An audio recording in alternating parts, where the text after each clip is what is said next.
Ladies and gentlemen, good evening. Today, William Samoei Ruto was among the African leaders who were humiliated in London. Walikuwa wamehudhuria mazishi ya Malkia Elizabeth II. They were put in a bus to attend the funeral, whereas other leaders from other countries, that is the white, were allowed to use their means. This is not good. So when I saw William Samoei Ruto in a bus smiling, I asked myself many questions. Why would head of states be treated like this? Why is it only Africans who should be treated like this? It was not the best thing. Another thing that happened today, we saw Rigathi Gachagua on a national TV trying to defend the government. And one has to ask many questions. So if you are joining this channel for the first time, this is Gashi's Common TV, the tallest man in Black Africa. Kindly like our video, comment, share, and subscribe if you have not. You just need to hit the red button. And by the way, it is free. You don't pay anything for subscribing. So I want us to look at how the Hustlers are already disappointed. I said that people should be ready for a long haul of disappointment and illusion. And it has come to pass. The bottom-up economic model has turned out to be nothing but hot air.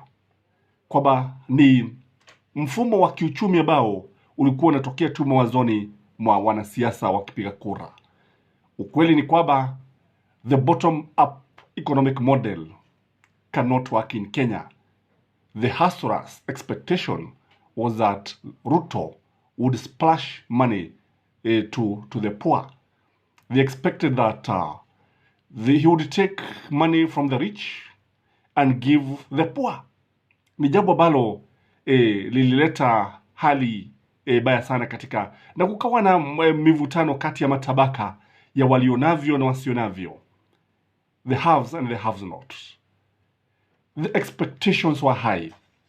Lakini what we are seeing now, we are seeing people who are losing hope. We are seeing an electorate ambayo inatamauka. Watu wameanza kutamauka, wameanza kupoteza matumaini. The boda guys are waiting for bodas. They were waiting for free motorcycles. Kwa sababu hivi ndivyo ambavyo walioahidiwa. They are also expecting boda funds, the Hustlers funds, 50 billion ambapo wagedea pale wapewe ili waweze wakanunue pikipiki. Ni jambo ambalo utapata wengi wameanza kupatwa na hasira. Today I spent a lot of time with many people, especially those who voted for William Samoei Ruto in Mount Kenya, and I can tell you these people are disappointed. Mama Boga is waiting for the Hustlers fund. Anagojea zile 50 billion ili aende achukue aweze kupanua biashara yake. Mwenye kibada awe na duka, mwenye duka awe na wholesale, na mwenye wholesale awe na supermarket. Because this is what William Samoei Ruto said. Those who have tuk-tuks expecting wawe na probox.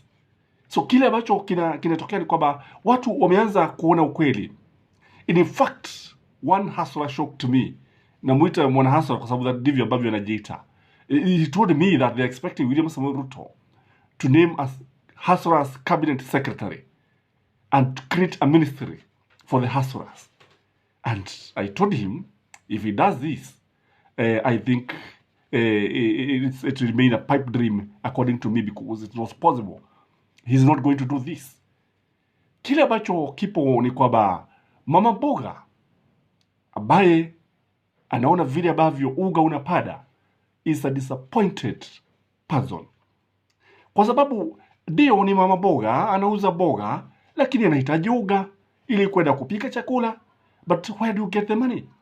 Because uga currently is selling at Kenya shilling 250. What is going to happen to this country? Because I can see uga going all the way to 400 Kenya shilling. How are we going to sustain our lives? and already we have removed the subsidies. Kwa kile ambacho kipo ni kwamba upande mwingine tunaona mwanaboga akishagaa sana, na watu wa bodaboda, they are confronted with high fuel prices, pump prices hitting almost 200 Kenyan shilling. Wengi wameweka bodaboda zao chini, hawawezi kumudu hii biashara. They have nothing to do, kwa sababu some of them cannot even pay the daily remittance that they are supposed to pay to their SACCOs. So you can see business collapsing, and only it will take a very bold step to save the economy of this country. The dissolution to members of the public. You can see even the development has stalled.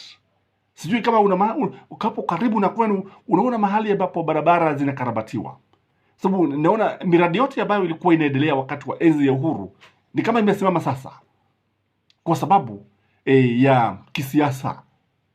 And you know, we have been blaming Uhuru Muigai Kenyatta. Uhuru Muigai Kenyatta is no more in politics. And I'm going to give a video about Uhuru Muigai Kenyatta after retirement. Kwa sababu he is nowhere now.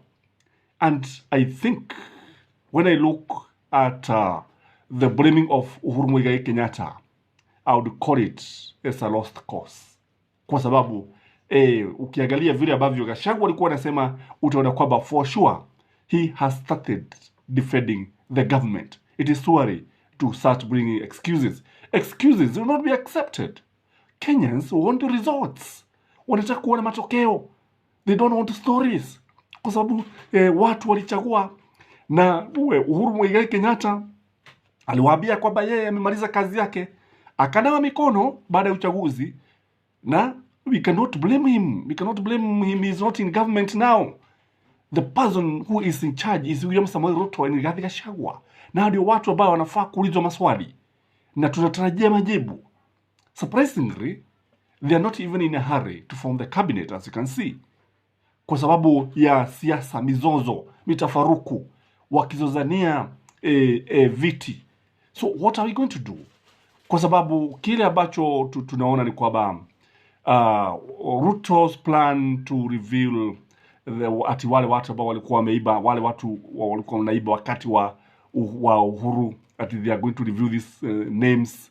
And you can see what I've noted is that even the plan for forming the State Capture Commission has gone slow. Ile mipango sasa ni kama imekwama, na kile ambacho kipo ni kwa sababu unajua mtego wa panya hushika waliokuepo na wasiokuepo. Na kile ambacho tunajua ni kwamba Ruto and Uhuru were joined to the hip in this administration, former administration. Kwa hivyo labda wameona kwamba huenda ikawa wanaweza kuleta mambo ambayo wao wakawasha moto wao wanaweza kushindwa kuuzima. And you see, there's no way William Samoei Ruto will be spared by this commission, because lazima watamtaja hapa na pale. The other thing is that when you look at the common mwananchi, you really see somebody who is not even likely to vote in the future. Watu wengi huenda wasipige kura kutokana vile ambavyo mambo yanaendelea. And the most funny thing is that this government is going to hit the Gemba nation harder than any other community. This is because most businesses are owned by the Kikuyus. Nao ndio ambao wanalipa kodi ya juu sana.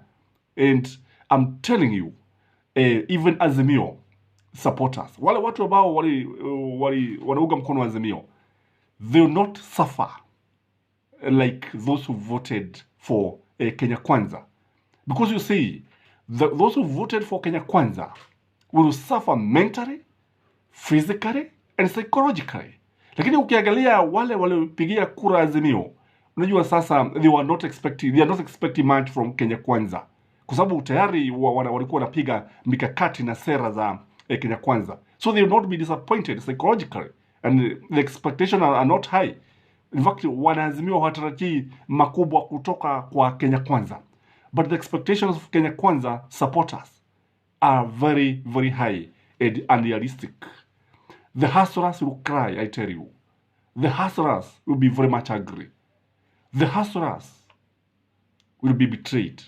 Kwa sababu kama unavyoona sasa, I was listening to Wetangula, I don't know whether you watched him, and he is trying to massage the egos of the parliamentarians, kwa sababu the Salaries and Remuneration Committee, the commission, ilikuwa imesema ya kwamba marupurupu yatapunguzwa, lakini sasa wakati wameingia pale wanasema hatuwezi tukapunguza mishahara ya wabunge, hatuwezi. Hili jambo ambalo halitafanyika. And you can see now, politicians are always interested with power, and very much interested with their stomach, and their interest is them. They start with them. It is I, myself, and I. That is a policy. That is a principle of any politician. They put their interest first. The interest of Mama Boga comes last. So this is your host, Gachise Skyman, the tallest man in Black Africa. Kindly have a blessed night. Bye-bye.